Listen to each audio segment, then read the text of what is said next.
Welcome to Coruzant Technologies, home of the Digital Executive Podcast. Welcome to the Digital Executive. Today's guest is Madeleine Lambert. Madeleine Lambert is the Director of Marketing and Sales for Originality.AI, a global leader in AI content detection. Previously, she worked for medical technology startup MeshMD and then co-founded the marketing company Content Refined with Originality CEO John Gillam, which sold for millions in 2022. She holds degrees from both Carleton University and the University of Toronto. She lives in Collingwood, Ontario, with her husband and 3 children. Well, good afternoon, Madeleine. Welcome to the show. Thank you so much for having me. You're very welcome, and I appreciate you jumping on, making the time. Love traversing the globe today. We're talking to Madeleine Lambert out of Ontario, Canada, which is always fun, traversing the globe. So, Madeleine, we're going to jump right into your questions. You have quite the career in business. You're an entrepreneur. You're an executive now, the Director of Marketing and Sales at Originality.AI. Could you share with our audience the secret to your career growth and what inspires you?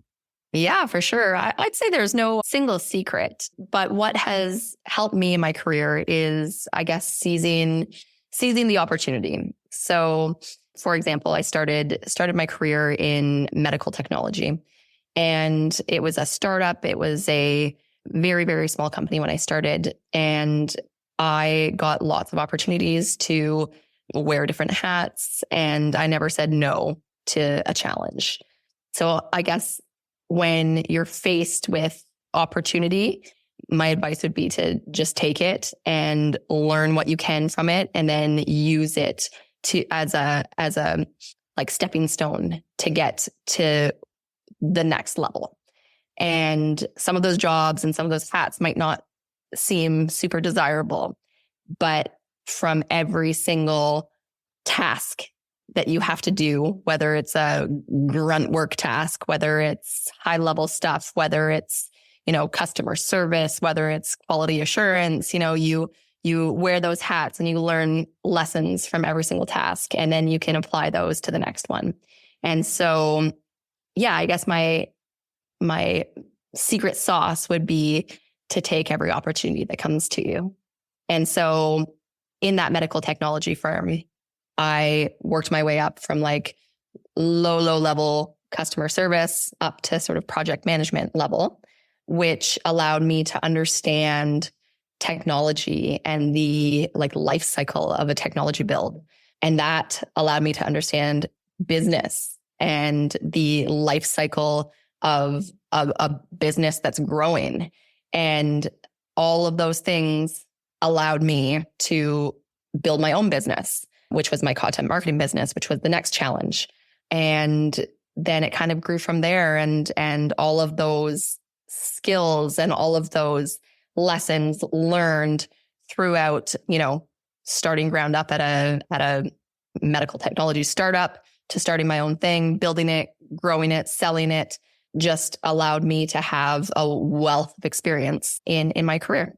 That's awesome. Love that. And we hear that a lot from people that really just say yes to all opportunities. And that opens a lot of doors.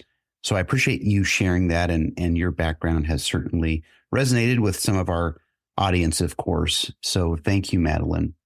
And Madeleine, next question here. Originality.AI is globally known as the most accurate content detection and fact-checking solution on the market today. Can you share why this is so important when we have so many outlets spinning truths or plagiarizing original content? Yeah, for sure. So, having sat in the seat of a business manager at my own content marketing agency, it was a challenge. Like the quality assurance of content that's getting published online was challenging to begin with. But now throw in like LLMs and, generative AI, and that causes like so many more problems, right?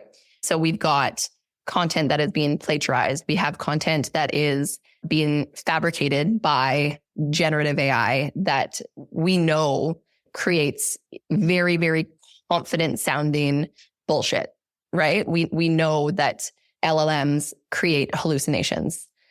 Have you heard the term AI hallucinations before? Correct. Yes. Yes. So AI hallucinations, for those who haven't heard that term before, is basically a very confident sounding fabrication of the truth. And so we know that most LLMs, if they don't sort of have the data available to them, will create a narrative or create an answer, even if it's not accurate. And so Originality.AI comes into play as a tool set that allows editors and editorial teams and publishers to analyze a piece of content before they publish it, to see whether it's original or whether it's plagiarized or whether it is AI generated, and whether the statements within that content are factual or not. So it's a really important piece of software in this day and age when we have such a proliferation of content that is, being published and we don't really know the origin of them. Thank you. I think that's so important in today's age that we do vet some of these stories, some of the content. We see it from at the lowest levels, maybe on a blog post, all the way up to our, mainstream media today. We see things that just don't seem the act. And I appreciate that you all are spending that time and effort in validating the content and stories that are produced. So thank you.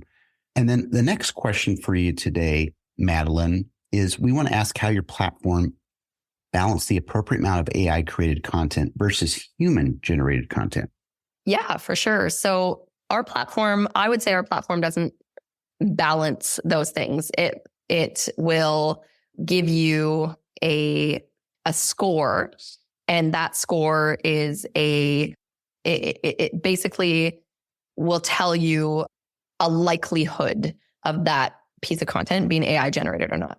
So you're going to get, if you scan a piece of content, it's going to say something along the lines of, 90% human and 10% AI generated. And that doesn't mean that 90% of it is, human written and 10% of it is AI generated. It means that our predictive tool predicts at a 90% certainty that was a human written piece of content. And so we're going to get a varying, like depending on what kind of content you're scanning, we're going to get a variance of scores. And it's basically up to the publisher or editorial team to understand their own threshold of what's acceptable and what's not. Thank you. I appreciate you breaking that out for us. We see a lot of AI driven applications, a lot of applications that leverage obviously OpenAI's API, and the fact that your platform goes a little bit deeper than that and makes really sense out of the madness that we see coming out of these generative AI platforms. So thank you. And Madeleine, last question of the day. We are a tech podcast and platform, and you're obviously leveraging some of that in your business there. Is there anything you might be able to share with us at a high level, or maybe another app if you feel more comfortable talking about? Yeah, for sure. So do you mean just in the sense that, like, how do I use the technology? Absolutely. How do you use technology in your everyday life?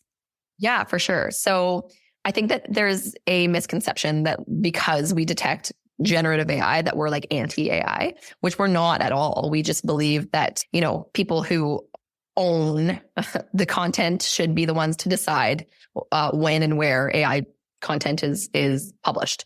We believe in like the transparency and the sort of ethical transparency and exchange of content.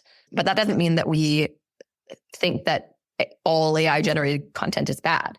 So the way that I would suggest using AI is, to help you come up with ideas, to help you come up with like a structure, to help you in your workflow, in areas that take a lot of your time. And then use that as a building block to make you better and smarter. So don't use it to replace yourself, but use it to sort of like amplify your message and to dig deeper into areas that you hadn't thought of before. And so I think where people are going wrong with it is that they're using it sort of like the lazy way, and they're aiming to replace themselves and their voice and their brand with shortcuts.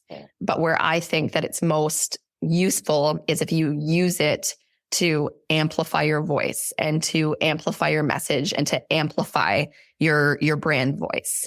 And so I think that's where people should go with it. And I think that where I'm always really impressed is when I talk to clients who are maybe like in education or something.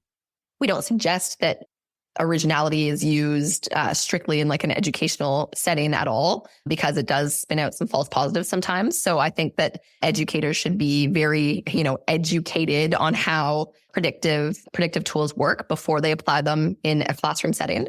But what I love is when I speak to teachers or educators who are using Originality.AI to help identify when AI is being used, but then building on that and making it better and being aware that AI is being used, but then taking it a step higher and making their students sort of like analyze what has been created and then, make it better. And so I really respect that a lot of educators are leaning into it rather than totally rejecting it and running away from it and being scared of it. And so I think that that's how we should treat it moving forward.